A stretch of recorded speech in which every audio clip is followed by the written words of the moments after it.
गायत्री माँ से ही चारों वेदों की उत्पत्ति मानी जाती है, इसलिए वेदों का सार भी गायत्री मंत्र को माना जाता है। मान्यता है कि चारों वेदों का ज्ञान लेने के बाद जिस पुण्य की प्राप्ति होती है, अकेले गायत्री मंत्र को समझने मात्र से चारों वेदों का ज्ञान मिलता जाता है।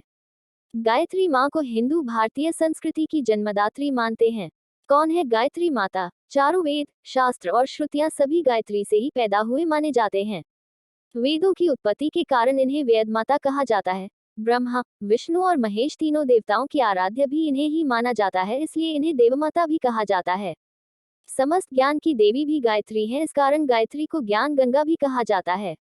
इन्हें भगवान ब्रह्मा की दूसरी पत्नी भी माना जाता है। माँ पार्वती, सरस्वती, लक्ष्मी की अवतार भी गायत्री को कहा जाता है। कैसे हुआ गायत्री का विवाह?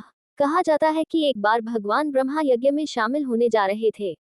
मान्यता है कि यदि धार्मिक कार्यों में पत्नी साथ हो तो उसका फल अवश्य मिलता है, लेकिन उस समय किसी कारणवश ब्रह्मा जी के साथ उनकी पत्नी सावित्री मौजूद नहीं थी, इस कारण उन्होंने यज्ञ में शामिल होने के लिए वहां मौजूद देवी गायत्री से विवाह कर लिया। कैसे हुआ गायत्री का अवतरण? माना जाता है कि सृष्टि के आदि में ब्रह्मा जी पर गायत्री मंत्र प्रकट हुआ। माँ गायत्री की कृपा से ब्रह्मा जी ने गायत्री मंत्र की व्याख्या अपने चारों मुखों से चार वेदों के रूप में की। आरंभ में गायत्री सिर्फ देवताओं तक सीमित थी, लेकिन जिस प्रकार भागीरथ कड़े तप से गंगा मैया को स्वर्ग से धरती पर उतार लाए, उसी तरह विश्वामित्र ने भी कठोर साधना कर माँ गायत्री की महिमा अर्थात गायत्री मंत्र को सर्वसाधारण तक पहुंचाया। कब मनाई जाती है गायत्री जयंती? गायत्री जयंती की तिथि को लेकर भिन्न भिन्न मत सामने आते हैं।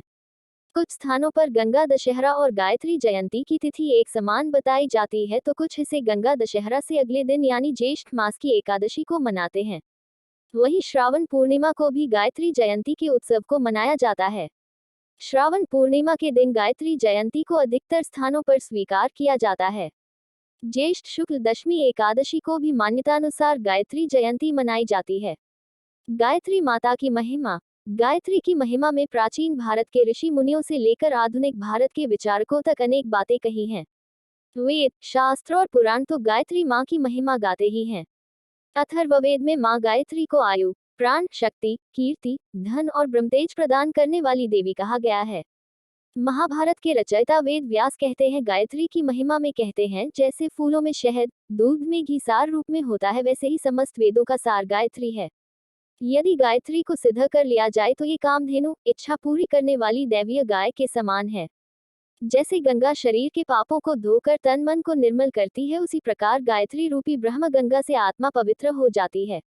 गायत्री को सर्वसाधारण तक पहुंचाने वाले विश्वामित्र कहते हैं कि ब्रह्मा जी ने तीनों वेदों का सार 3 चरण वाला गायत्री मंत्र निकाला है। गायत्री से बढ़कर पवित्र करने वाला मंत्र और कोई नहीं है। जो मनुष्य नियमित रूप से गायत्री का जप करता है वह पापों से वैसे ही मुक्त हो जाता है, जैसे केंचुली से छूटने पर सांप होता है।